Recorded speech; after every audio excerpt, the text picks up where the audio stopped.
তোমার মেসেজে মাত্র দেখো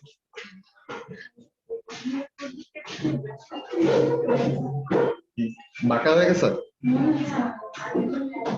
দাঁড়াও ব্রাইটনেস এটা আসবে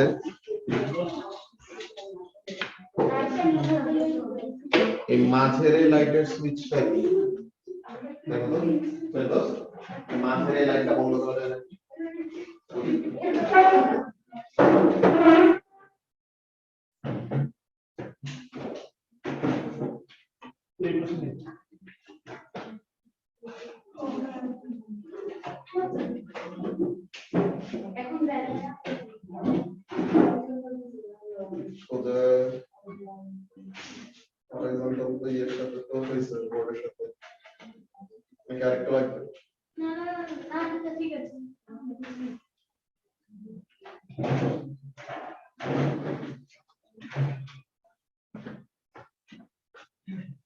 ক্রিকেট খেলতে যাবা ক্রিকেট খেলতে যাবা রবিবারে সেগুনবাগিচা হ্যাঁ হ্যাঁ হ্যাঁ ঠিক আছে বলবো নি ওকে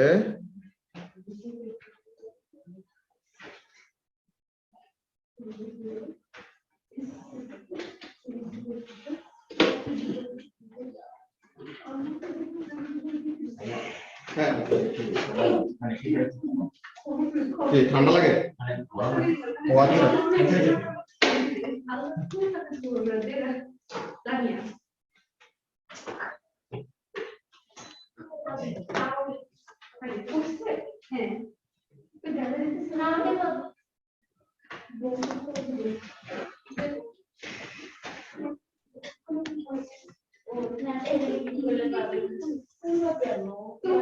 আরে ভাই এগুলো রাখো রাখো ফোন রাখো সাইমা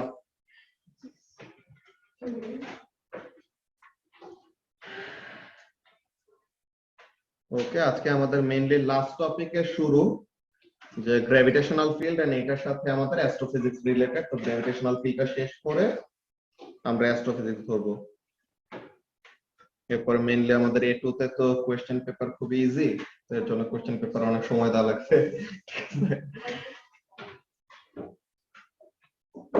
আর তোমাদের কি বলে অসিলেশনস এর যেই চেক পয়েন্ট কোশ্চেনস এর অ্যানসার গুলি পাঠিয়ে দিয়েছিলাম ভিডিও সহ তো ওইটা দেখার পরে তো কারো কোনো হোমওয়ার্কে প্রবলেম হয় নাই লাভি ভাই এগুলো পড়ছো না চেক পয়েন্ট আর এক্সাম প্র্যাকটিস হ্যাঁ করছি ওকে ঠিক আছে সো এখন আমরা শুরু করি gravitational field first of all gravitational field and electric ফিল্ডের সাথে একটু কম্পারিজন করব ইলেকট্রিক ফিল্ড যারা পড়ো নাই এটা নিয়ে টেনশন করার কিছু নাই তোমরা ইউনিট 4 এর এটা পেয়ে যাবা তো first of all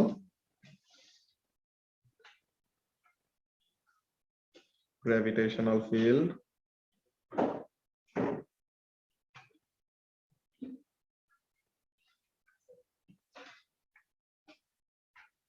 Newton's law of gravitation যে নিউটন যে মোশনের ল গুলি দিছে এরকম তার একটা গ্র্যাভিটির ল আছে এটা জাস্ট কিছুই না এটা দেখে দেখে চুরি করছে আর কুলম্বের ল দেখে চুরি করে নিজেরটা বসাইছে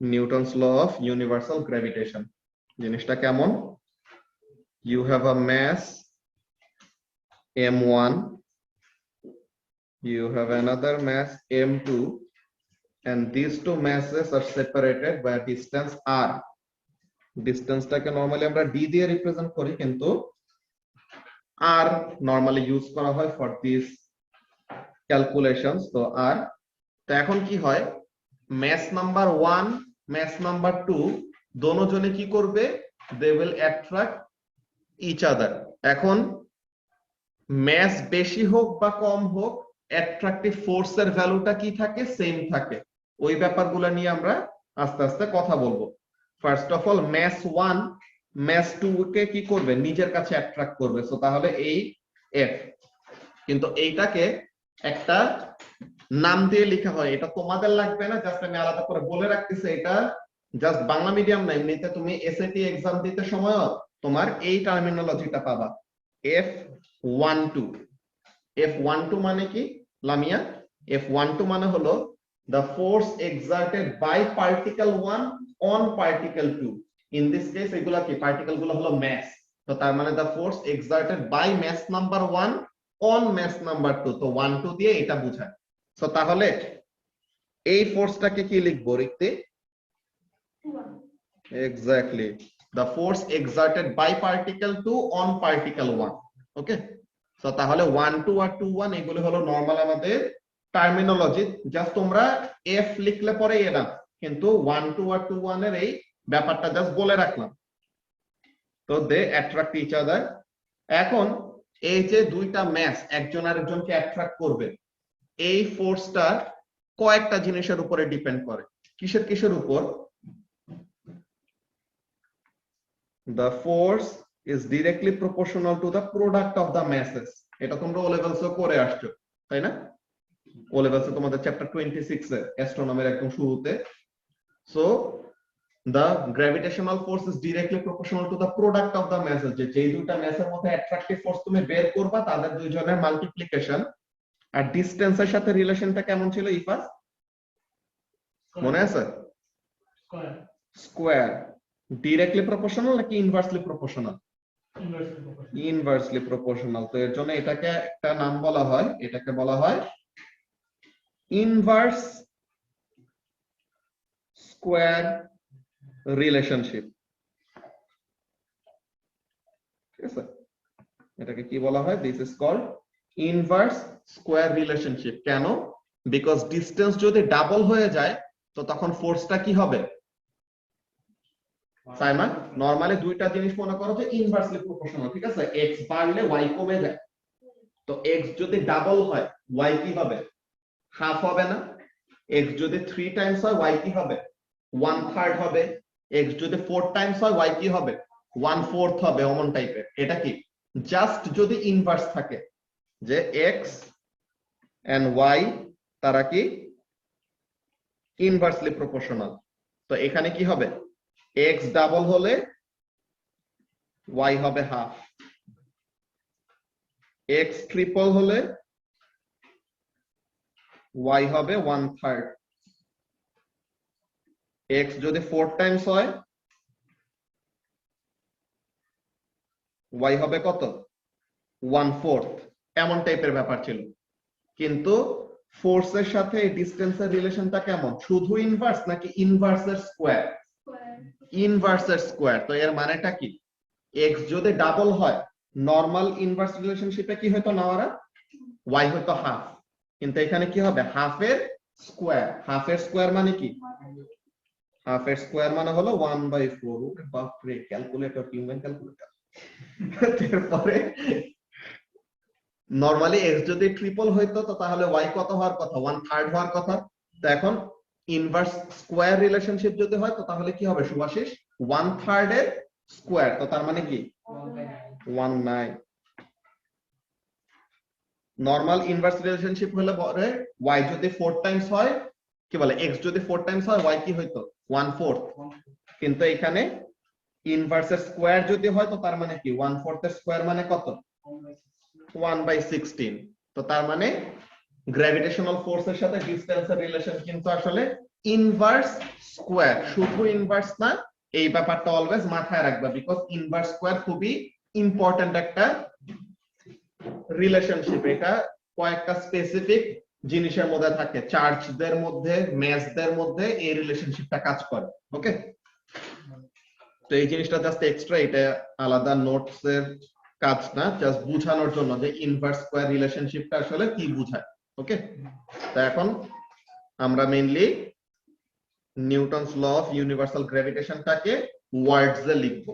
আমরা তো এগুলা সিম্বলে লিখলাম না, যে force is directly proportional to m1 m2 আর force is inversely proportional to 1/r²। তো এখন এখানের মধ্যে কি লিখবো? এগুলো ওয়ার্ডস এ লিখবো, দেখবো যে কিভাবে করে আসলে লিখে। তো কি বলা যায় এটাকে? Every particle in the universe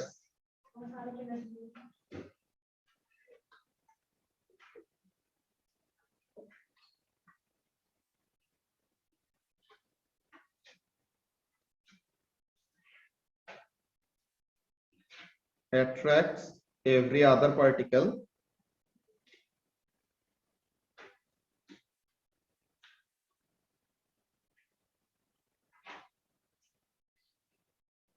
with a force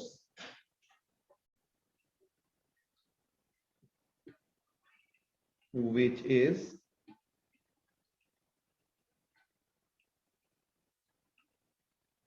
directly proportional to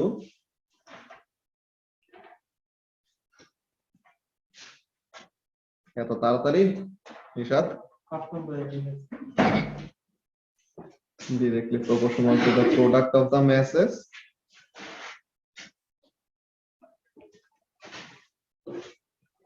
and inversely proportional to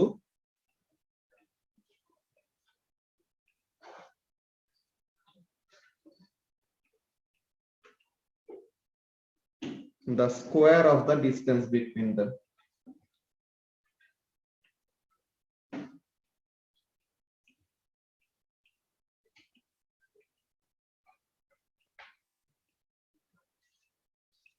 ঠিক আছে, so তাহলে মেইনলি দুইটা জিনিস কি কি, এটা directly proportional to the product of the masses and inversely proportional to the square of the distance between them. তো এটা হলো ইউনিভার্সাল ল অফ গ্র্যাভিটেশন। তো এই জিনিসটা সবাই ফার্স্টে লিখে ফেলো, দেন আমরা প্রপোর্শনালিটি সাইন সরাইলে কনস্ট্যান্টটা যে আসে ওই কনস্ট্যান্টটা নিয়ে কথা বলবো।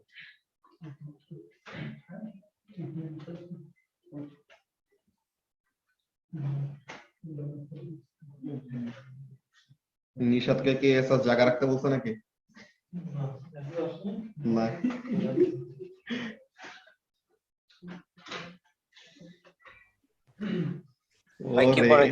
নামটা নিছি সাথে সাথে জয়েন করছে, গ্র্যাভিটেশনাল ফিল্ড নিয়ে শুরু করলাম, তোমাকে নিয়ে বললাম নিশাদকে যে তুমি জায়গা রাখতে বলছো নাকি ওকে। নিশাদ আসছে তো? না, ও আসছে, আসলে আসছে, ফোন দেওয়া লাগবে। আসছে আসছে।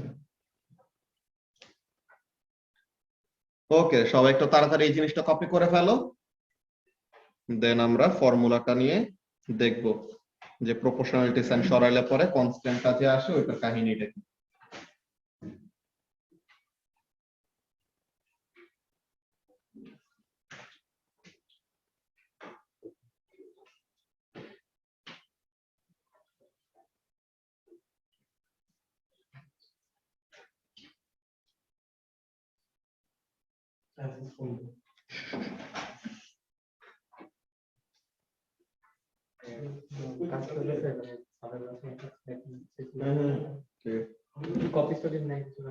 কপি যেই তুমি গুলো দিয়ে গেছ না, গুলো তো পাইছো। হ্যাঁ ঠিক আছে, লাগবে ঠিক আছে।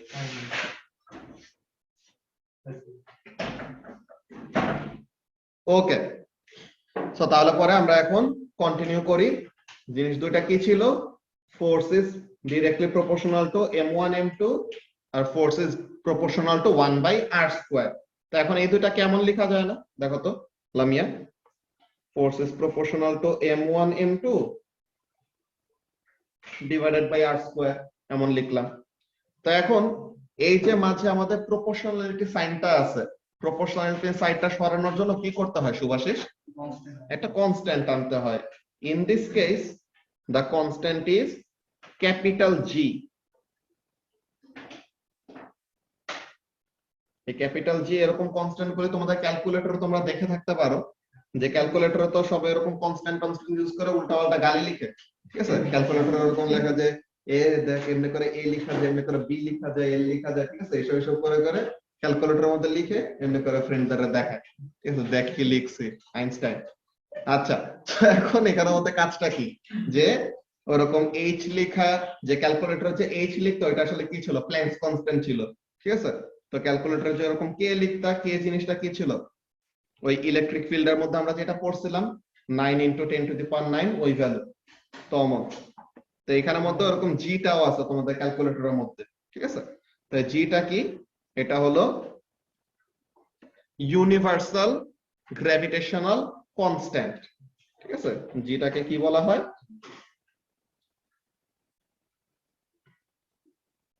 Universal gravitational constant. এই জিটাকে স্মল জির সাথে কখনো কনফিউজ করবা না, স্মল জির সিগনিফিকেন্স আলাদা। ওকে, তো এটা নিয়ে বলতেছি। তো ইউনিভার্সাল গ্র্যাভিটেশনাল কনস্ট্যান্ট। এখন ইউনিভার্সাল গ্র্যাভিটেশনাল কনস্ট্যান্টের ইউনিটটা কি হবে, এটা কি বের করা কঠিন কোনো কাজ? ফোর্স, ফোর্সের ইউনিট কি? ফোর্সের ইউনিট হলো নিউটন। তো ফোর্সের ইউনিট তুমি জানো। ম্যাসের ইউনিট হলো কিলোগ্রাম, তো m1 এর ইউনিটও কিলোগ্রাম, m2 এর ইউনিটও কি কিলোগ্রাম। আরটা কি? দিস ইজ দ্য ডিসটেন্স, তো ডিসটেন্সের ইউনিট হলো মিটার, তো মিটারের স্কয়ার করলে পরে মিটার স্কয়ার। তো তাহলে জি এর ইউনিটটা কি হবে? জিটাকে যদি সাবজেক্ট করো কি আসে? g is equal to f into r square divided by m1 m2, তাই না? যে g টাকে যদি সাবজেক্ট করো r স্কয়ারটা ওখানে চলে গেলে মাল্টিপ্লাইড ফর্মে চলে যাবে, m1 m2 টা কি আসবে? ডিভাইড ফর্মে আসবে। সো তাহলে তার ইউনিটটা কি আসে? Newton metre square per kg square, এমন না ব্যাপারটা? সো তাহলে পরে এইসব ইউনিট আমাদের বের করা 1-2 কাজ, যেগুলো আমরা এমনিই পারি। এখন এটার একটা ভ্যালু আছে, এই ভ্যালুটা হলো ফিক্সড, আর এই ভ্যালু তোমাদের মুখস্থ করতে হবে না, এটা তোমাদের কোশ্চেন পেপারে সব দেওয়া থাকবে। এই ভ্যালুটা কত? 6.67, ঠিক আছে? 6.67 into 10 to the power minus 11, আর ইউনিট তো এইটাই, newton metre square per kg square. So এটার ভ্যালুটা হলো 6.67 into 10 to the power minus 11. This is the reason why এই যে কনস্ট্যান্টের ভ্যালুটা এত ছোট, তো এর জন্যই কি হয়, আমরা আসলে গ্র্যাভিটেশনাল ফোর্সটা তেমন স্ট্রংলি ফিল করি না। যে আমার সাথে এই মগের, আমার সাথে এই আইপ্যাডের, এই খাতার, এই ল্যাপটপের প্রত্যেকটা জিনিস যাদের ম্যাস আছে সবার সাথে কি করতেছে? একটা অ্যাট্রাকটিভ ফোর্স কাজ করতেছে। But this is very very very very negligible because of this. এটা হলো মেইন কালপ্রিট, যে ইউনিভার্সাল গ্র্যাভিটেশনাল কনস্ট্যান্টটা এত ছোট যে ম্যাসের ভ্যালু যদি সিগনিফিকেন্টলি বড় না হয়, তো তাহলে আমরা কি করতে পারবো না? গ্র্যাভিটেশনাল ফোর্সটা তেমন স্ট্রংলি ফিল করতে পারবো না। যে সাপোজ আমরা ফার্মি কোয়েশ্চেন তো এএসএ একটা সময় করে আসছে একদম শুরু থেকে, তো আমার ম্যাস 70 কিলোগ্রাম, ওকে। এখন এই ল্যাপটপের ম্যাস 2.5 কিলোগ্রাম, আমার আর ল্যাপটপের মধ্যে সেপারেশন 0.2 মিটার, ঠিক আছে? 20 সেন্টিমিটার ডিসটেন্স ধরলাম। তো তাহলে দুইটা অবজেক্ট যাদের মধ্যে গ্র্যাভিটেশনাল ফোর্সের ভ্যালু বের করব, তাদের দোনোজনের ম্যাস জানি, তাদের সেপারেশন জানি, তো তাহলে এখন আমরা ফর্মুলাতে বসে আমরা কি করতে পারবো? গ্র্যাভিটেশনাল ফোর্সের ভ্যালুটা বের করতে পারবো না? দেখো তো, যে what is the gravitational force acting between me and my laptop. So তাহলে পরে F ইজ ইকুয়াল টু কি? G m1 m2 by r square. এখানে G কত? 6.67 into 10 to the power minus 11। আমার ম্যাস হলো 70 কেজি, ল্যাপটপের ম্যাস হলো এত, আর স্কয়ার, আর হলো কত? 0.2 মিটার, তো এটার স্কয়ার। এটা করলে পরে কত আসে দেখো তো? 2.9 into 10 to the power minus 7 Newton. এটা কি খুবই ছোট একটা ফোর্স না, যে 0.6টা জিরোর পরে যায় একটা সিগনিফিকেন্ট ভ্যালু আসে। তো তার মানে কি this value is very very small. তা এর জন্য কি করতে পারি না আমরা? এত স্ট্রংলি অ্যাট্রাকটিভ ফোর্সটা ফিল করতে পারি না। আফনান ভাই আর একটু বেশি ফিল করবে, ঠিক আছে, এটা অন্য ব্যাপার, কিন্তু তাইলে পরও কি এত বেশি সিগনিফিকেন্ট হবে না। ওকে, এখন আমরা আমাদের ওয়েটের ভ্যালু যে বের করতাম, ঠিক ঠিক আমরা আমাদের ওয়েটের ভ্যালুটা কিভাবে বের করতাম? W = mg, এমন ফর্মুলা ছিল না? তো এখন আমার যে ম্যাসের ভ্যালু হলো 70 কিলোগ্রাম, তো এখন আমি যদি আমার ওয়েট বের করতে চাই, তো ওয়েট ইকুয়াল টু কি লিখতাম? mg, আর g আমরা কত ধরতাম? আর্থের সারফেসে 9.81। তো এটা করলে পরে কত আসে দেখো তো? 686.7 নিউটন। তো this is the gravitational force between me and earth, যে আর্থ আমাকে এত গ্র্যাভিটেশনাল ফোর্স দিয়ে নিচে টানতেছে, আমি আর্থকে এই অ্যামাউন্ট অফ ফোর্স দিয়ে কি করতেছে? উপরে টানতেছে, তাই না? তো এটা তো এভাবে বের করছে। এখন যদি আর্থের ম্যাস জানি, আমার ম্যাস তো 70 কেজি, এন্ড আর্থের থেকে আমার সেপারেশন কতটুকু, আর্থের সেন্টার থেকে আর্থের সারফেস পর্যন্ত এই ডিসটেন্সটাকে আমরা কি বলবো, রেডিয়াস অফ দা আর্থ না? তো আর্থের রেডিয়াস সমান ডিসটেন্স যদি জানি, আর্থের রেডিয়াস কত জানো কেউ? আচ্ছা ভাই, হ্যাঁ, আমি বলো। আর্থের সাথে লেগে আসি না? কি আর্থের সাথে? লেগে আসি না? সেন্টার অফ গ্র্যাভিটি থেকে সেপারেশন ধরি আমরা, তো আর্থের সেন্টারটা কোথায়? আর্থের একদম মাঝে, বুঝছো?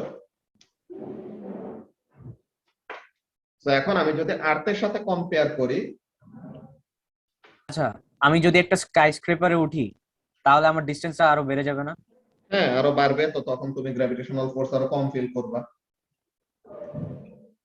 ও ঠিক আছে?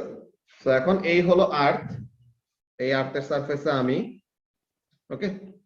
তো এখন আর্থের রেডিয়াস, আর্থের রেডিয়াস কত সাইমা জানো? আর্থের রেডিয়াস হলো 6380 or 76 বেসিক্যালি এত কিলোমিটার, ওকে। 6380 কিলোমিটার, এটা হলো আর্থের রেডিয়াস। তো আমার সাথে আর্থের ডিসটেন্স কত? এত কিলোমিটার ডিসটেন্স, তো কিলোমিটার থেকে মিটারে নিতে হবে, ওটা পরের ব্যাপার। আর আর্থের ম্যাস কত আইডিয়া আছে? ভেরি গুড, একদম সেই আনসার। তো এখন ম্যাস অফ আর্থ কত? 6 into 10 to the power 24 kilogram, ঠিক আছে? আর্থের ম্যাস হলো 6 into 10 to the power 24 kilogram, আর আমার ম্যাস হলো 70 কেজি। তো এখন দুইটা অবজেক্টের ম্যাস জানি,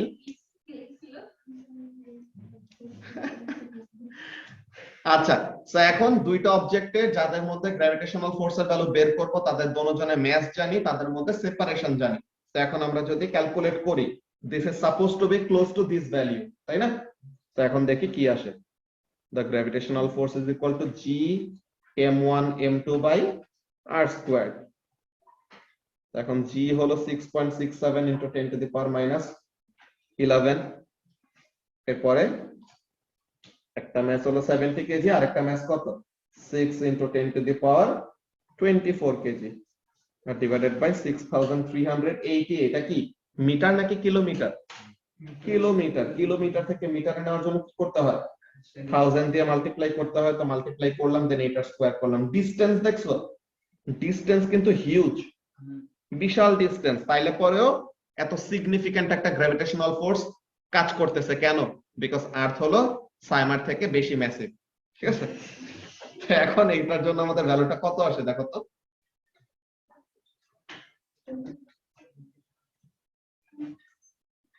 আসলে 688.230 688.230। ওকে, তো এখন কি এই দুইটা ভ্যালু কি একদম ক্লোজ আসছে না?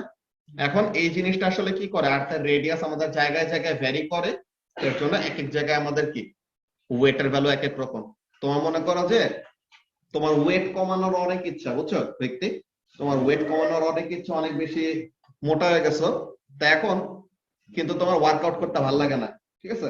খাওয়া বাদ দিতে ভালো লাগে না, যে এত ডাইটিং করতে পারবো না, এত ওয়ার্কআউট করতে পারবো না, তাইলে পরেও চাই যে আমার ওয়েটের ভ্যালু জানি কমে যায়। তো তখন তুমি কি করবা? তুমি যদি পোলার রিজিয়ন থেকে ইকুয়েটরে আসো, আর্থের রেডিয়াস কোন জায়গায় বেশি? ইকুয়েটরে বেশি নাকি পোলার রিজিয়নে বেশি? ইকুয়েটরে বেশি। তো তাহলে তুমি যদি ইকুয়েটরে আসো, তো তখন কি হবে? ডিসটেন্সটা বেড়ে যাবে না? তো ডিসটেন্স বেড়ে গেলে তখন কি হবে? ওয়েটের ভ্যালু কমে যাবে, বুঝছো ব্যক্তি? তো তাহলে এইভাবে ওয়ার্কআউট ছাড়া, ডাইটিং ছাড়া আমরা কি করতে পারি? ওয়েট লুজ করতে পারি, ওকে? হ্যাঁ, আচ্ছা। তো তাহলে পরে এইটা হলো আমাদের একটা ওয়ে অফ ক্যালকুলেটিং ওয়েট, যেটা আমরা এমন ভাবে করতাম। এইটা আসলে এই যে জিটা আছে না, এই জি আসলে কিভাবে কি আসছে ওইসব আমরা এই গ্র্যাভিটেশনাল ফিল্ডের টপিকে ডিটেইলসে পড়বো। ইলেকট্রিক ফিল্ডে যেরকম আমরা পড়ছিলাম না, কি জিনিস পড়ছি? Electric field strength. এরকমই স্মল জিটাকে আমরা কি বলি? স্মল জিটাকে কিন্তু অনেকজনই একটা নামেই শুধু চিনে, কি চিনে? Acceleration due to gravity. Always just acceleration due to gravity হিসেবেই ধরে, কিন্তু জিটাকে আসলে আরো কি বলা হয়, গ্র্যাভিটেশনাল ফিল্ড স্ট্রেংথ। ওকে, তো তাহলে ওই ব্যাপারটার সিগনিফিকেন্স গুলো নিয়ে আমরা আস্তে আস্তে আরো কথাবার্তা বলবো সামনে। তো এখন এতটুকু পর্যন্ত কারো কোনো কনফিউশন আছে? গ্র্যাভিটেশনাল ফিল্ড কি, যে গ্র্যাভিটেশনাল ফোর্সের রিলেশনশিপ কেমন ম্যাসের সাথে আর ডিসটেন্সের সাথে, এগুলা দেবা? ওকে, তো তাহলে পরে লেখাগুলো দেখি তো, দাঁড়াও একটু হ্যাঁ, উপরে উঠো, আর একটু উপরে। কি জানি লেখা ছিল। এটা every particle in the universe, এটা হ্যাঁ হ্যাঁ,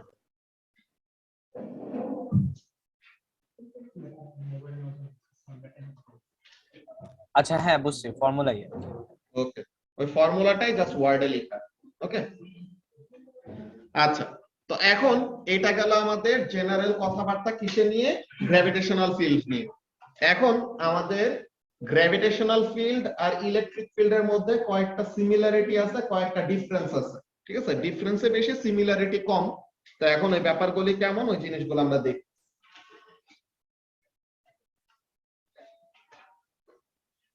ধরো আজানটা শেষ হোক, এমনি লিখতে থাকে, তোমরা কপি করতে থাকো।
ওকে, সবাই একটু এই সিমিলারিটিজ এন্ড ডিফারেন্সেস গুলো কপি করে ফেলো।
সবার কপি করা শেষ হলে বলো, দেন আমরা এগুলা নিয়ে ডিসকাস করব।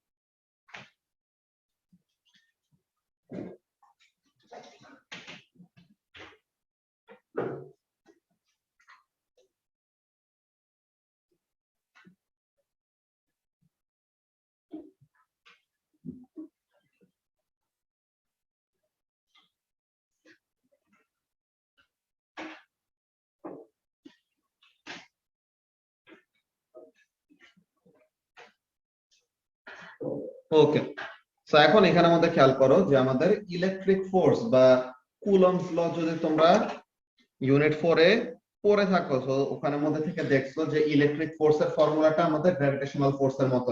কেমন জিনিস?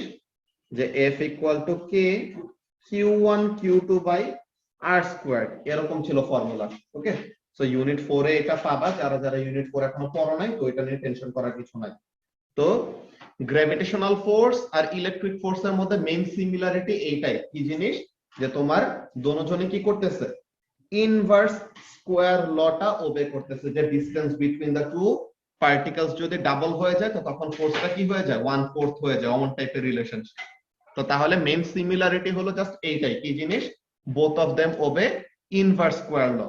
কিন্তু তাদের মধ্যে ডিফারেন্সেস আছে অনেকগুলি।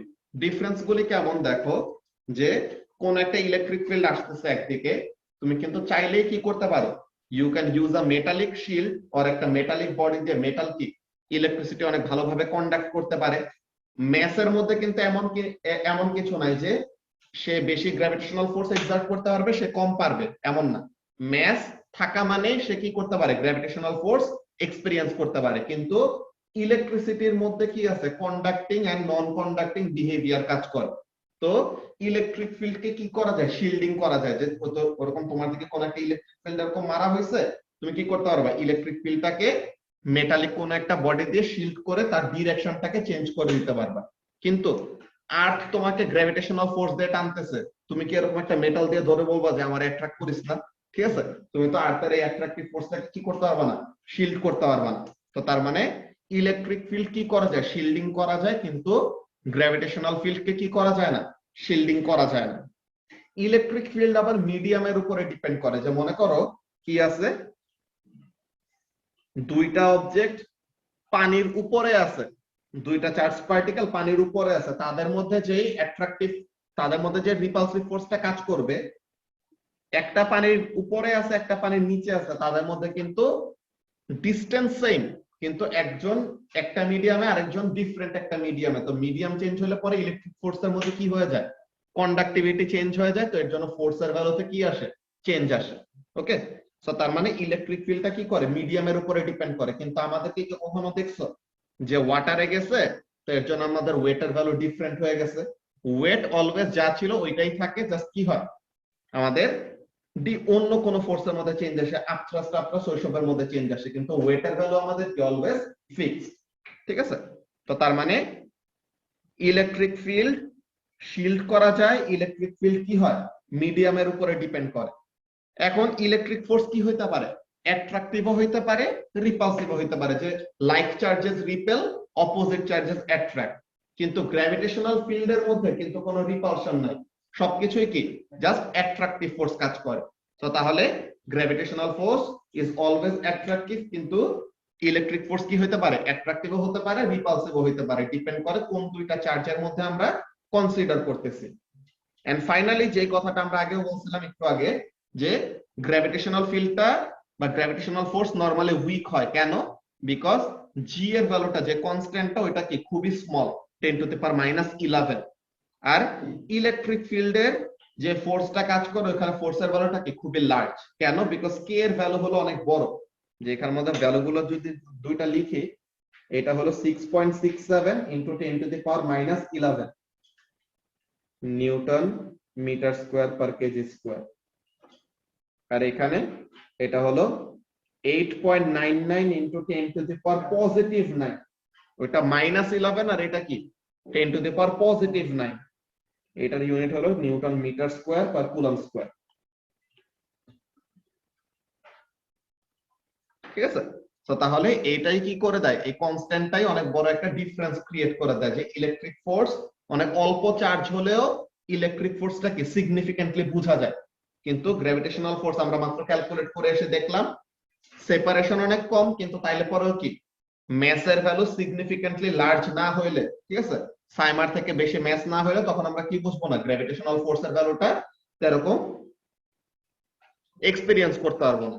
ঠিক আছে? আর্থের ম্যাসের সমান বা ওরকম লার্জ ম্যাসিভ বডি হওয়া লাগে। সবার এগুলো কপি করা শেষ? ওকে। সো এখন আমরা একটা ছোট ক্যালকুলেশন করব যে দুইটা প্রোটন, হ্যাঁ, দুইটা প্রোটন আর ডিসটেন্স দূরে আছে, যে একটা সার্টেন ডিসটেন্স দূরে আছে। এখন দুইটা প্রোটনের মধ্যে দুইটা ফোর্স কাজ করবে, কি কি? Because both of them are protons, দোনোজনের চার্জ কি ঋত্বিক সেম না? সো তাহলে তারা কি করবে, they will repel each other. So তাহলে রিপালসিভ ফোর্সটা কি ইলেকট্রিক ফোর্স। আর যেহেতু দুইজনের অল্প হলেও ম্যাস আছে, তারা কি করবে একজন আরেকজনকে গ্র্যাভিটেশনাল ফোর্স দিয়ে অ্যাট্রাক্ট করবে। তো এখন আমরা দেখব what is the ratio of the gravitational and electric field or gravitational and electric force acting between two protons separated at a distance r. Okay, so এই জিনিসটার আমরা এখন একটা ক্যালকুলেশন দেখি।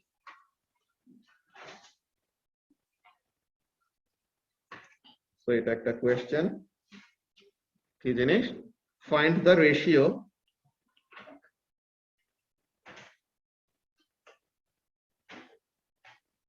of the magnitude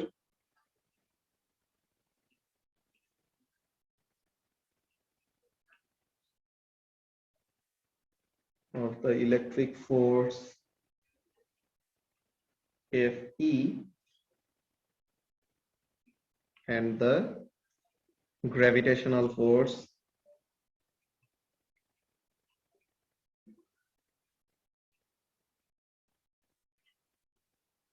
Fg between two protons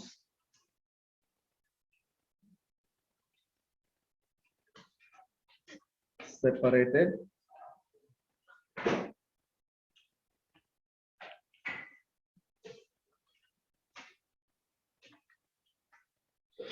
by a distance r.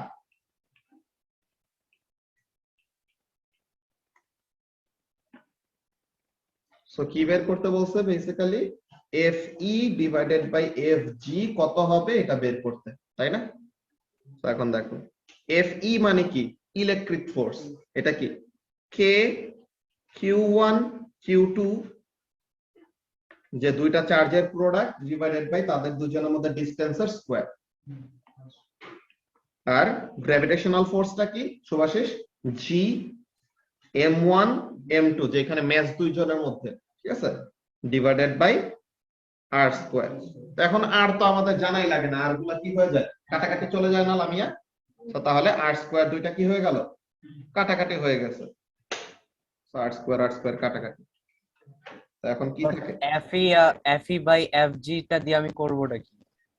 এই রেশিওটা দেখে বুঝবো যে ইলেকট্রিক ফোর্সটা গ্র্যাভিটেশনাল ফিল্ডের তুলনায় কত টাইমস বেশি। ঠিক আছে? তো এখন এখানের মধ্যে কাজটা কি, k এর ভ্যালু কত 8.99 into 10 to the power 9। q কত, যে প্রোটনের চার্জ কত, এস আছে ডেটা বুকলেটে আছে না, 1.6 ইনটু 10 টু দি পাওয়ার -19। এখন দুইটা প্রোটন দোনোজনের চার্জ তো সেমই, তাই না? তো দুইটাকে মাল্টিপ্লাই এরকম না দেখায় কি লেখা যায়, স্কয়ার লেখা যায় নাকি? তো এরকম সেম ওয়েতে g এর ভ্যালু কত 6.67 ইনটু 10 টু দি পাওয়ার -11। আর একটা প্রোটনের ম্যাস কত, এটাও এসএস এর ডেটা বুকলেটে আছে।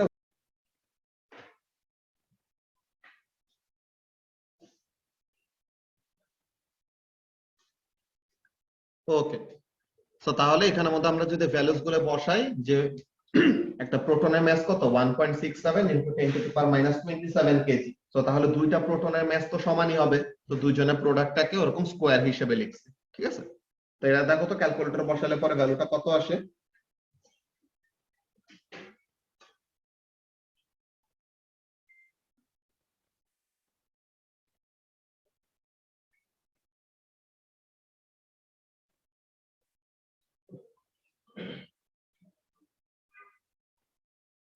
1.237 তো তাহলে 1.24 into 10 to the power 36 তো তার মানে এই যে দুইটা প্রোটনের মধ্যে ইলেকট্রিক ফোর্স কাজ করতেছে এন্ড তাদের মধ্যে গ্র্যাভিটেশনাল ফোর্সও কাজ করতেছে কিন্তু the electric force is what 10 to the power 36 times larger than the gravitational force তো তার মানে কি ইলেকট্রিক ফোর্সটা খুবই বড় গ্র্যাভিটেশনাল ফোর্সের তুলনায় তো এই জিনিসটাই আমরা জাস্ট এই রেশিওটা দিয়ে দেখাইলাম বুঝা গেছে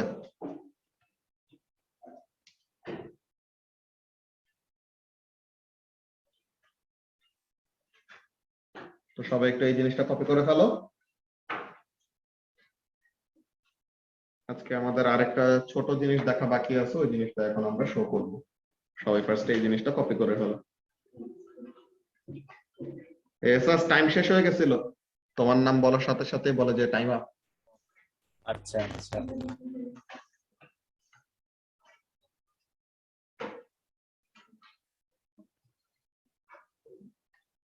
তো লেখা শেষ ওকে ঠিক আছে সো তাহলে আমরা এই রেশিওটা থেকে দেখে রাখলাম যে একটা electric force acting between two protons is 10 to the power 36 times larger than the gravitational force acting between them তো এর জন্য দুইটা প্রোটনকে কাছে আনলে তারা কি করবে অ্যাট্রাক্ট করতে চাবে কিন্তু রিপেল করবে এর থেকে এত টাইমস বেশি ফোর্সে তো তার মানে এর জন্য তারা কি হয় রিপেল করে দূরে সরে যায় আচ্ছা তো এখন আমরা ফোর্স ভার্সেস ডিসটেন্স গ্রাফ ঠিক আছে ফোর্স ভার্সেস ডিসটেন্স গ্রাফ দেখতে কেমন হয় এরকম গ্রাফ তোমাদেরকে স্কেচ করতে দেয় ঠিক আছে প্লাস অনেক সময় তোমাদের এক্সপ্লেনেশনের সাথে যদি কোনো একটা গ্রাফের স্কেচ ইনক্লুড করে রাখো তোমার অনেক কম এক্সপ্লেইন করা লাগে তো ওই ব্যাপারটাই আমরা দেখবো ফার্স্ট অফ অল এখানে একটু গ্রিড নিয়ে আসি এখন এখানের মধ্যে দেখবো যে ফোর্স ভার্সেস ডিসটেন্স গ্রাফ দেখতে কেমন হয়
আচ্ছা সো এখন এখানের মধ্যে খেয়াল করো যে আমি এমন ভাবে ফোর্সটা নিতেছি যেন গ্রাফটা আর কি দেখতে সুন্দর হয় সো ফার্স্ট অফ অল এখানের মধ্যে ডিভিশন কয়টা আছে 1 2 3 4 5 6 7 8 9 10 11 12 13 14 15 16 তো এখন এইখানে আমি ফোর্স ধরলাম এফ নট যে ডিসটেন্স যখন আর সরি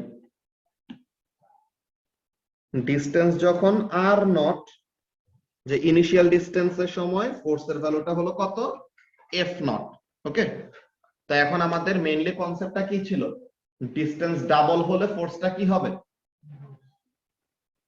ডিসটেন্স ডাবল হলে ফোর্সটা হাফ এর স্কয়ার হবে তাই না যে 1/4 হবে রাইট তো তাহলে ডিসটেন্সটা যদি ডাবল হয় যে এতটুকুতে যদি হয় আর নট তো আর নট ডাবল হওয়া মানে কত এতটুকু দূরে নাকি লামিয়া তো তাহলে পরে ডিসটেন্সটা যদি ডাবল হয় তো তার মানে ফোর্সটা কত হবে ওরকম ভাবে আমরা প্রথমে প্লটিং গুলা করি ডিসটেন্স এখানে 2r নট এখানে 3 are not, 4 are not, 5 are not, 6 are not, এরকম। তো এখন এখানের মধ্যে কাজটা কেমন দেখো, ডিস্টেন্স যখন আর তখন ফোর্স হলো এফ নট। তো এইখানে ছিল আমাদের পয়েন্টটা। এবার এটা একটু পোর্ট্রেট মোডে নিয়ে যায়, তো তাহলে পরে সুন্দর মতো গ্রাফটা দেখা যায়। ওকে, তো এখন এই আমরা ডিসটেন্স এন্ড ফোর্স এর করেসপন্ডিং একটা পয়েন্ট প্লট করছিলাম এই পয়েন্টে। ওকে, তো এখন আমরা বাকি পয়েন্টগুলো দেখি। তো এখন ডিসটেন্স আমরা ডাবল করলাম, ফোর্স কি হবে লামিয়া? 1/4। তো তার মানে 16 ঘরে যদি এফ নট হয়, 1/4 হওয়া মানে কয়টা ডিভিশন থাকবে? 16 ডিভাইডেড বাই 4 করলে কত হবে? 4। ওরে বাপ রে, এত ফাস্ট ম্যাথ। 1 2 3 4। তো এটা কত? এফ নট বাই 4 নাকি? তো ডিসটেন্স যখন আর নট বাই 2 বলে 2 আর নট, তখন ফোর্স কত? F nought by 4। ডিসটেন্স যখন নাকি 3 আর নট হবে, তখন ফোর্স হবে কত সাইমা? 1/9 হবে না? ডিসটেন্স যখন 3 আর নট, যে ডিসটেন্সটা 3 টাইমস হইছে, তখন ফোর্স কত হবে সুভাষিস? 1/9। তো 1/9 বাই 1/9। সো এখন 1/9 হওয়া মানে কয়টা ডিভিশন থাকবে দেখো তো? 16 ডিভাইডেড বাই 9 করলে কত হয়?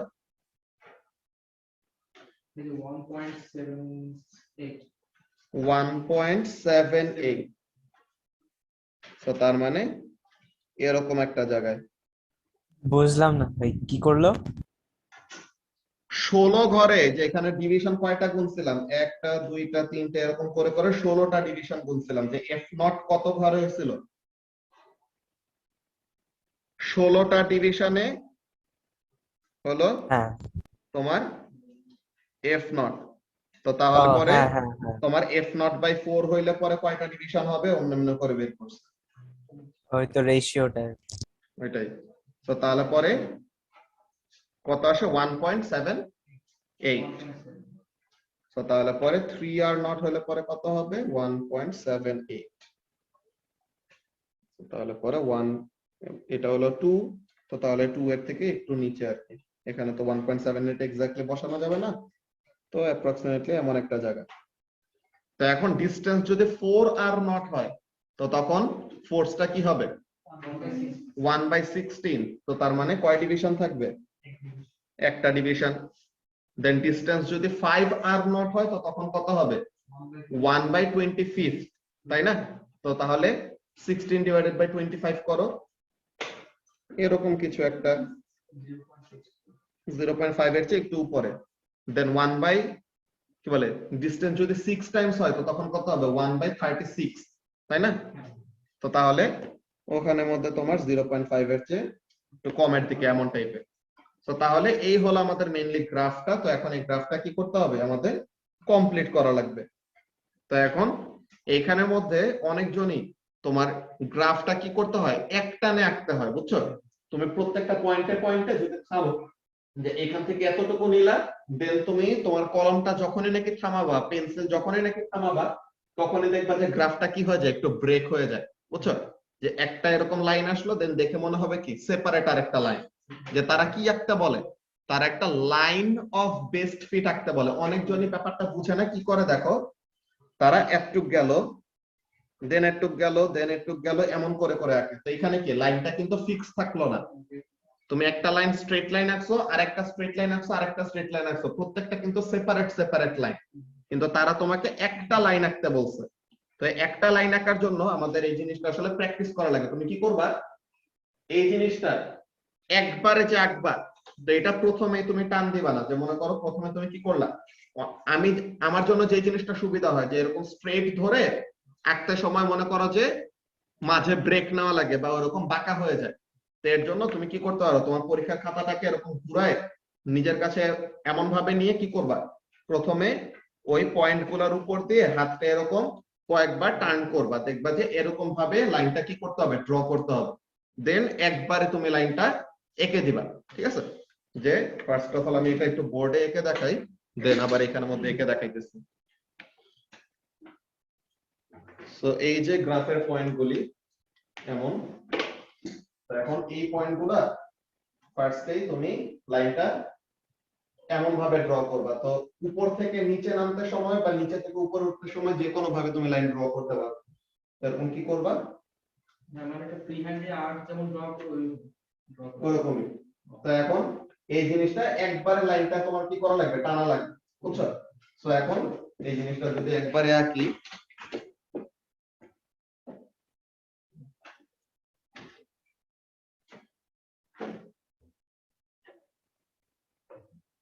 ঠিক আছে? তো এখানে আরেকটু এই জায়গাটার মধ্যে স্মুথ হবে, বুঝছো? তো টেন্টেটিভ এমন একটা লাইন আমাদের আসবে।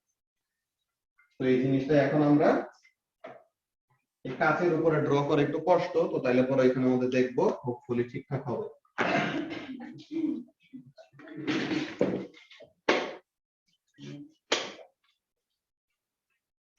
এখন আমরা দেখি এখানে আমাদের ড্র করে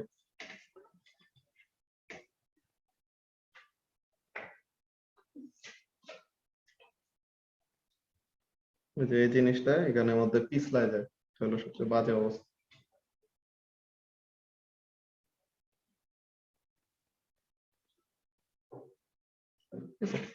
এমন অ্যাপ্রক্সিমেটলি এরকম আসবে আমাদের কি ইনভার্স স্কোয়ার রিলেশনশিপের গ্রাফ দেখতে কেমন হয় এই ব্যাপারটা। ওকে, তো তাহলে এই জিনিসটা সবাই একটু ড্র করে ফেলো। আজকে আমরা ক্লাস এখন এখানে শেষ করব, এটা ড্র করা শেষ। Bye bye.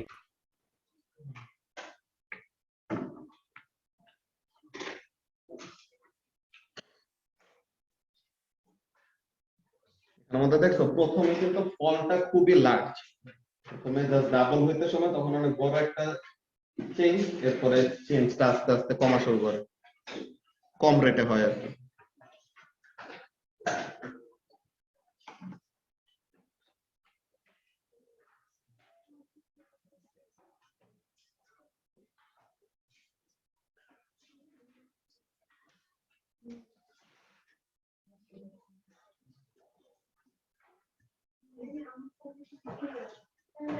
ওকে, আর থার্মোডাইনামিক্স এর তো ওরা কয়জন 6টা বাজে চলে আসছিল যে ওদের জন্য রাত হয়ে যাবে এমন, 8টায় গেলে, 8টা থেকে 9টা এরকম করলে। তো যারা নাকি 6টায় আসো নাই, ওটা তো গ্রুপে বলে দিছিলাম পরে আসতে, তো ওদেরটা এখন আমি দেখাই দিতেছি, ঠিক আছে?